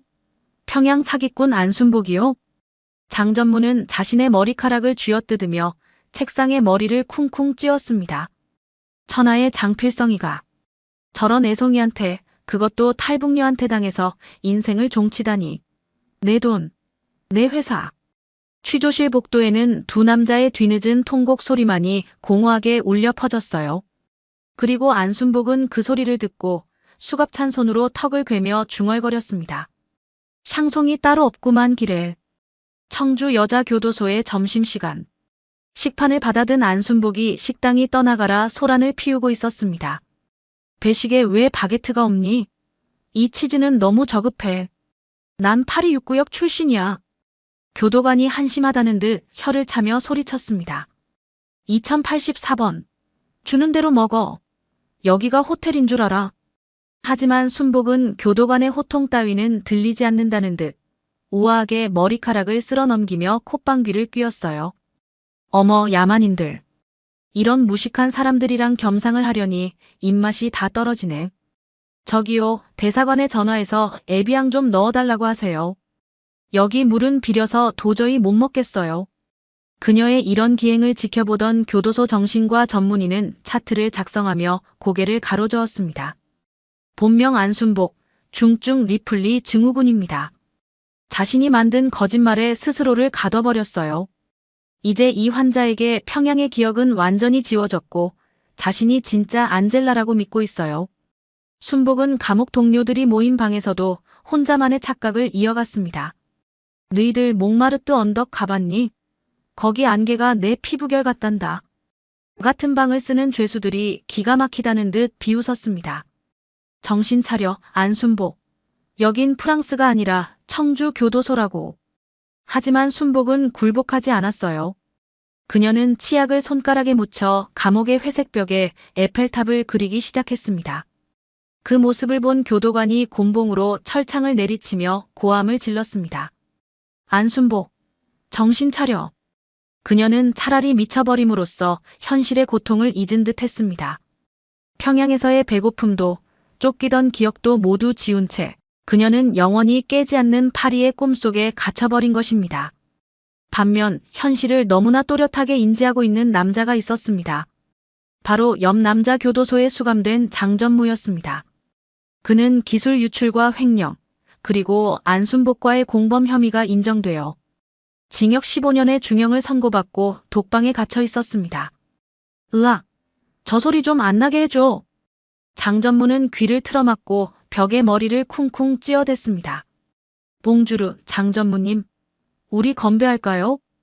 바람 소리만 스쳐도 철창 문이 삐걱거리는 소리만 나도 안순복의 그 가증스러운 콧소리가 귓가에 맴돌았습니다. 그는 허공에 주먹질을 해대며 울부짖었어요.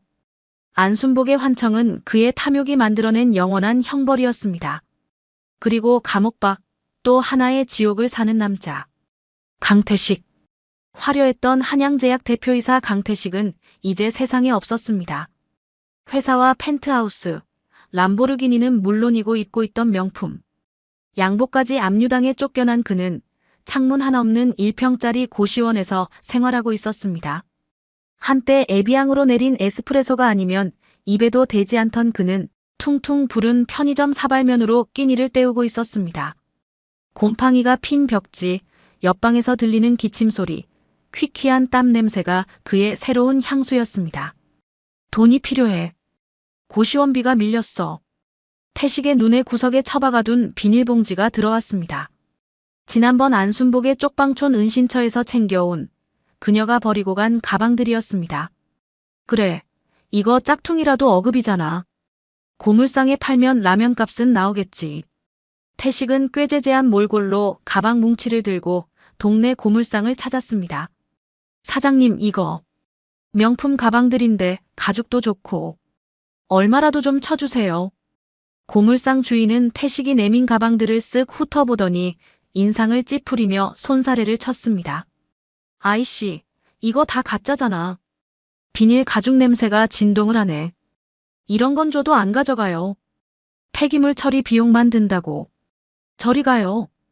고물상 주인은 태식을 거지 쫓듯 밀쳐냈어요. 태식은 힘없이 바닥으로 나동그라졌습니다. 비닐봉지가 터지면서 짝퉁 샤넬, 루이비통 가방들이 진흙탕 위로 굴러떨어졌습니다. 그 처참한 꼴이 마치 자신의 인생 같았습니다. 겉만 번지르르했지 속은 가짜와 허영심으로 가득 찼던 결국엔 쓰레기 취급도 못 받고 버려지는 자신의 운명이요. 태식은 진흙탕에 뒹구는 짝퉁 가방 하나를 가슴에 끌어안고 짐승처럼 울부짖었습니다. 내가 어쩌다 이렇게 된 거지. 지나가는 사람들이 그를 미친 사람 취급하며 피해서 지나갔지만 태식은 멈출 수가 없었어요.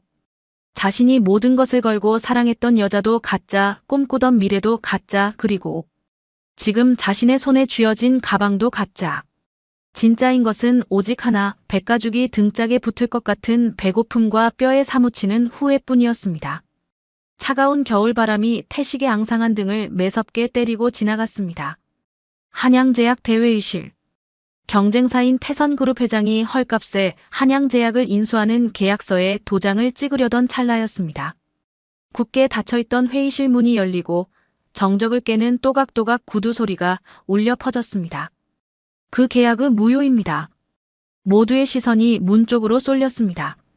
그곳에는 최고급 이탈리아 원단으로 지은 짙은 남색 슈트를 입고 짧게 자른 단발머리를 세련되게 넘긴 박영숙이 서 있었습니다. 3년 전 작업복에 장화를 신고 닭똥 냄새를 풍기던 양계장 아줌마의 모습은 온데간데 없었죠. 태선그룹 회장이 인상을 찌푸렸습니다. 당신 뭡니까? 경비. 뭐해? 이 여자 안 내보내고. 영숙은 눈 하나 깜짝 않고 비서를 시켜 두툼한 서류 뭉치를 테이블 위에 던졌습니다. 장 전무가 당신들에게 넘긴 기술 유출 증거, 그리고 뒷돈 거래, 장부 원본입니다. 그리고 이건 제가 방금 막 입금한 한양제약 인수 자금 증명서고요. 나머지는 우리 변호인단이 알아서 처리할 겁니다. 그러더니 곧바로 영숙의 뒤에서 변호인단이 들어와 상황을 정리했습니다. 명백한 불법 거래 증거와 압도적인 자금력 앞에 태선그룹 회장은 할 말을 잃었습니다. 더 이상 버텨봤자 법적인 책임만 물게 될 것이 뻔한 상황. 결국 그는 붉게 상기된 얼굴로 영숙을 노려보다가 굳게 담은 입술을 깨물며 거칠게 의자를 박차고 일어나 쫓기듯 회의실을 빠져나갔습니다. 그렇게 한양제약의 새로운 주인은 강태식이 벌인 조강지처 박영숙으로 결정되었습니다. 며칠 뒤 회장실. 소식을 듣고 달려온 태식이 경비원들을 뿌리치고 문을 박차고 들어왔습니다. 말도 안 돼. 이게 무슨 소리야. 한양제약이 영숙이 손에 들어갔다고. 태식의 몰골은 처참했습니다. 며칠째 감지 못한 떡진 머리, 짝퉁 가방을 팔러 다니다 흙탕물이 튄 찢어진 셔츠, 그리고 진동하는 땀 냄새까지. 하지만 회장석에 앉아있는 영숙은 태식의 고함에도 미동조차 하지 않았어요. 그녀는 결제 서류에 만년필로 서명을 마친 뒤 천천히 고개를 들어 태식을 내려다보았습니다. 그 서늘하고 위압적인 눈빛에 태식은 흠칫 놀라 발걸음을 멈췄습니다. 강태식 씨, 무슨 짓입니까? 너 꼴이 그게 뭐야? 네가 진짜 회장이라고. 영숙은 턱을 괴고 태식을 위아래로 훑어보았습니다. 그러는 당신 꼴은 그게 뭐니? 프랑스 몽마르트 언덕에서 화려한 결혼식 올린다더니 그 안젤라인지 뭔지 하던 여자는 어디로 가고 그런 꼴로 나타나니? 태식의 얼굴이 수치심으로 일그러졌습니다. 닥쳐. 여긴 내 회사야. 아버지 피땀이 서린 내 회사라고. 태식이 책상을 치며 발악하자 영숙은 서랍에서 녹음기 하나를 꺼냈습니다. 당신이 그렇게 찾는 아버님, 돌아가시기 전에 나한테 남기신 유언이 있어. 똑똑히 들어. 영숙이 재생 버튼을 누르자 죽은 회장님의 힘겨운 목소리가 흘러나왔습니다. 영숙아, 못난 내 아들 태식이는 이 회사를 가질 자격이 없다. 그놈은 허영심에 눈이 멀어 제 밥그릇도 깰 놈이야. 이 회사를 지킬 사람은 며느라가 너밖에 없구나. 부디 회사를 맡아다오. 태식의 눈동자가 흔들렸습니다. 이건 조작이야. 아버지가 나를 버렸을 리 없어. 영숙은 녹음기를 끄며 차갑게 일갈했습니다. 아버님은 이미 3년 전에 당신을 포기하셨어. 당신이 안젤라 그 여자한테 홀려서 나를 헌신짝 취급하던 바로 그날 말이야. 태식은 입을 벙긋거렸지만 아무 말도 할 수 없었어요. 그런 태식을 앞에 두고 영숙은 책상 서랍을 열어 흰 봉투 하나를 꺼냈습니다. 몇 달 전 태식이 안젤라와 양계장으로 찾아와서 닭 모이통에 던져주었던 바로 그 봉투였어요. 영숙은 그 봉투를 태식의 앞으로 밀었습니다. 이거 받아. 당신이 그날 양계장에 찾아와서 준 50만 원이야. 내가 말했지. 이 50만 원 당신한테 아주 절실하게 필요할 날이 올 거라고. 오늘이 바로 그날이네. 태식의 손이 부들부들 떨렸습니다. 그리고 남는 돈으로 사우나라도 가서 그 땀 냄새 좀 어떻게 해봐. 자신이 영숙에게 주었던 모멸감, 비참함까지. 태식은 그 모든 것을 이자까지 쳐서 고스란히 돌려받고 있었습니다. 자존심 같아서는 봉투를 찢어버리고 싶었습니다. 하지만 뱃속에서 꼬르륵 소리가 요란하게 울렸습니다. 당장 오늘 밤 고시원비를 못 내면 길거리로 쫓겨나야 하는 처지. 태식의 눈은 본능적으로 봉투를 향했습니다. 결국 태식은 아닌 척하며 슬그머니 봉투를 집어 주머니에 넣었어요. 그 비굴하고 처참한 모습에 영숙은 씁쓸한 표정으로 인터폰을 눌렀습니다. 김 비서, 여기 손님 가신다네요. 그리고 앞으로 아무나 내 방에 들이지 마세요. 곧이어 건장한 보안 요원들이 들어와 태식의 양팔을 낚아챘습니다. 회장님 지시입니다. 나가시죠. 질질 끌려나가면서 태식은 마지막 발악을 했습니다. 여보, 영숙아, 내가 잘못했어. 한 번만 봐줘. 나갈 데가 없어서 그래. 여보. 복도 끝으로 사라지는 태식의 처절한 비명이 닫힌 문 너머로 희미해졌습니다. 태식이 끌려나간 뒤 회장실에는 다시 무거운 정적이 찾아왔습니다. 영숙은 천천히 창가로 다가가 통유리창 너머로 내려다 보이는 도심의 풍경을 응시했어요. 그녀는 하늘을 향해 나지막이 읊조렸습니다. 아버님, 제가 이 회사를 지켰어요. 영숙에게 돌려받은 50만 원. 태식은 그 돈으로 밀린 고시원비를 내고 컵라면 몇 박스를 샀지만 그마저도 보름을 넘기지 못하고 바닥이 났습니다. 배가 등가죽에 붙는 허기짐을 견디다 못한 태식은 결국 새벽 인력시장으로 향했습니다. 어이, 거기 아저씨. 오늘 갈 때는 바이오 에그 제2물류센터야. 닭박스 나르는 일이라고. 할 수 있겠어? 운명의 장난일까요? 그가 배정받은 곳은 영숙이 운영하는 회사의 물류 창고였습니다. 한때 자신이 혐오했던 닭 비린내가 진동하는 곳. 이제 그곳이 태식의 유일한 일터가 되었습니다. 빨리빨리 안 움직여. 어이, 강씨 아저씨. 새파랗게 젊은 30대 작업반장이 태식에게 고래고래 소리를 질렀습니다. 동작이 왜 이렇게 굼떠? 힘쓰는 일. 처음 해봐. 그래서 어디 밥 얻어먹고 살겠어. 닭똥 냄새 풍기지 말고 좀 빠릿빠릿하게 움직이라고. 태식은 순간 멍해졌습니다. 닭똥 냄새 풍기지 말고 저리 가. 그 말은 자신이 땀 흘려 일하고 돌아온 아내 영숙에게 코를 막으며 했던 바로 그 말이었습니다. 태식은 피눈물을 삼키며 무거운 닭박스를 짊어졌습니다. 자신이 내뱉었던 모멸의 언어가 시간을 돌고 돌아 자신의 심장에 비수가 되어 꽂히고 있었습니다. 오후 작업 시간. 험한 일을 처음 해보는 태식의 체력이 한계에 다다르며 비틀거리다가 그만 박스를 놓치고 말았어요. 박스 안에 들어있던 영숙이 개발한 최고급 프리미엄 달걀 황금란이 바닥에 떨어져 박살이 났습니다.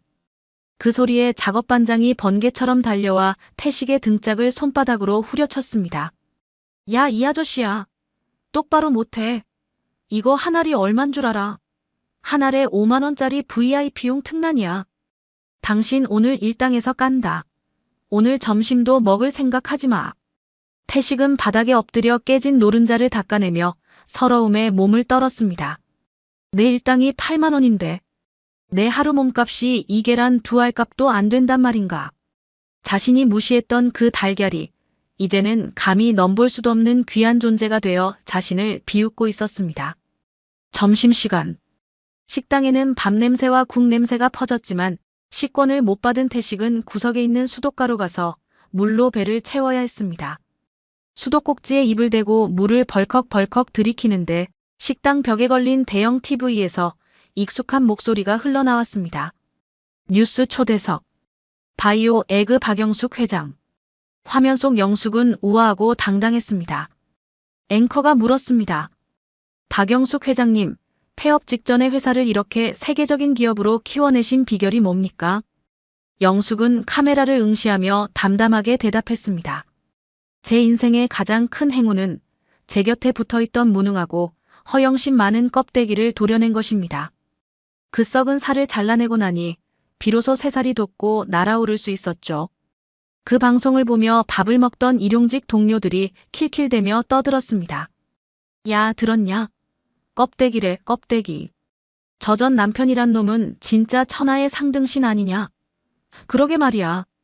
저런 복덩이 마누라를 걷어차고 무슨 탈북녀한테 털렸다며? 쯔쯔, 지금쯤 어디 싸구려 고시원에서 라면이나 끓여 먹고 있겠지. 태식은 고개를 푹 숙인 채 수돗물로 부푼 배를 움켜쥐고 도망치듯 창고 구석으로 숨었습니다. 사람들의 조롱이 화살처럼 날아와 꽂혔지만 반박할 수조차 없는 비참한 현실이었습니다. 구석에 쭈그리고 앉은 태식의 눈에 굴러다니는 믹스커피 봉지 하나가 들어왔습니다. 그는 떨리는 손으로 커피를 종이컵에 털어넣고 찬물에 녹였습니다. 설탕 맛만 나는 미지근한 커피. 태식은 씁쓸하게 중얼거렸습니다. 아, 목마르뜨. 그 탈북 여자가 환장하던 맛이네. 같은 시각, 청주 여자교도소.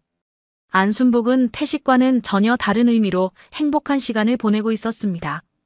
그녀는 화장실 휴지를 꼬아 만든 조잡한 꽃을 머리에 꽂고 감방 바닥에 엎드려 열심히 편지를 쓰고 있었습니다. 존경하는 마크롱 대통령 각하. 저는 몽마르트의 성주 안젤라입니다. 지금 한국 정부가 저를 불법 감금하고 인권을 탄압하고 있어요. 제발 저에게 헬기를 보내서 구해주세요. 물론 이 편지는 영원히 우체통에 들어가지 못할 것입니다. 하지만 순복의 눈빛은 진지하다 못해 광기 어린 확신으로 빛나고 있었습니다. 곧이어 저녁 배식 시간이 되었습니다. 식판에는 퉁퉁 부른 국수와 짠지, 그리고 간장 종지가 나왔습니다. 순복은 간장을 밥그릇에 우아하게 따르더니 주위를 둘러보며 죄수들에게 건배를 제의했습니다. 자, 여러분. 오늘은 특별히 제가 아끼는 빈티지 30년산 보르도 와인을 오픈했어요. 향이 아주 깊네요. 건배. 그녀는 시커먼 간장을 와인잔 돌리듯 빙빙 돌리더니 음미하듯 마셨습니다. 풍미가 예술이야. 같은 방 죄수들은 고개를 절레절레 흔들며 혀를 찼습니다. 어휴, 저 미친 여자 또 시작하네. 간장을 와인이래. 냅둬. 지 세상에선 저게 와인이겠지. 차라리 저렇게 미친 게 속 편할지도 몰라. 순복은 완벽하게 자기만의 세상에 갇혀 비참한 현실을 망각한 채 행복하게 미쳐가고 있었습니다. 물류창고에는 하루 일과를 마치고 녹초가 된 태식의 주머니에서 휴대폰 진동이 울렸습니다. 액정을 확인한 태식의 미간이 찌푸려졌습니다. 미처 지우지 못한 번호, 안젤라였습니다. 오빠, 사식 좀 넣어줘. 여기 밥은 못 먹겠어. 프랑스에서는 죄수들에게도 바게트를 주는데 여긴 너무 미개해. 태식은 어이가 없어서 말도 나오지 않았습니다. 감옥에서 바게트를 찾는 문자라니. 태식은 조용히 차단 버튼을 꾹 눌렀어요. 그리고 휴대폰을 작업복 주머니에 거칠게 처박아 버리더니 절뚝거리는 다리를 이끌고 어둠 속으로 걸어갔습니다. 그의 모습 뒤로 차가운 밤 공기가 내려앉았습니다. 3년의 시간이 흐른 뒤 서울 도심의 대형 전광판에는 한양바이오 글로벌 시총 12진입이라는 뉴스가 속보로 뜨고 있었습니다. 앵커의 들뜬 목소리가 거리에 울려 퍼졌습니다. 한양바이오의 박영숙 회장이 아시아 여성기업인 최초로 미국 타임지 표지를 장식했습니다. 망해가던 제약회사를 인수해 전 세계에 항암제를 수출하는 바이오. 제국으로 키워낸 그녀의 성공 신화가 전 세계를 놀라게 하고 있습니다. 화면 속 영숙은 자신감 넘치는 미소를 짓고 있었습니다. 하지만 그 화려한 뉴스가 흘러나오는 전광판 아래 현실은 비참했습니다. 장마철 폭우가 쏟아지는 한양바이오 제2물류센터. 구멍난 우비를 입은 태식은 빗속에서 트럭에 짐을 싣고 있었습니다. 어이, 강씨, 빨리빨리 안 날라. 비다 맞잖아. 작업반장의 고함에 태식이 허겁지겁 움직이다가 트럭 바퀴가 웅덩이를 지나며 튀긴 시커먼 흙탕물을 정통으로 뒤집어 썼습니다. 입안으로 짠 흙모래가 씹혔습니다. 아이고, 내 팔자야. 태식은 빗물 섞인 흙탕물을 소매로 닦아내며 울먹였습니다. 한때 이 회사의 사장이었던 자신이 이제는 트럭 바퀴가 튀기는 흙물이나 받아먹는 신세라니. 그때였습니다. 빗줄기를 뚫고 검은색 최고급 리무진 행렬이 물류창고 정문을 통과했습니다. 번호판을 본 태식의 심장이 멎을 듯 뛰었습니다. 전처 영숙의 차였습니다. 태식은 본능적으로 트럭 뒤에서 뛰쳐나갔습니다. 여보, 영숙아, 나야. 나 태식이야. 빗속을 뚫고 달려오는 꾀죄죄한 남자를 보고 경호 차량들이 멈춰 섰습니다. 태식은 리무진 뒷좌석 창문에 매달려 두드렸습니다. 영숙아, 나 여기 있어. 한 번만 얼굴 좀 보여줘. 내가 잘못했어. 그의 애원에 응답하듯 검게 코팅된 차 창문이 스르르 내려갔습니다. 태식은 희망에 찬 눈으로 안을 들여다보았습니다. 차 안에는 우아한 선글라스를 낀 영숙이 앉아 있었습니다. 그녀는 흙탕물 범벅이 된 태식을 바라보았습니다. 하지만 그 눈빛에는 애증도 분노도 없었습니다. 그저 길가에 굴러다니는 돌멩이를 보듯 완벽한 무관심만이 서려 있었습니다. 태식이 손을 뻗으려 하자 영숙은 미간을 살짝 찌푸리며 기사에게 짧게 지시했습니다. 출발하세요. 빗소리가 너무 시끄럽네요. 네, 회장님. 가차없이 창문이 닫혔습니다.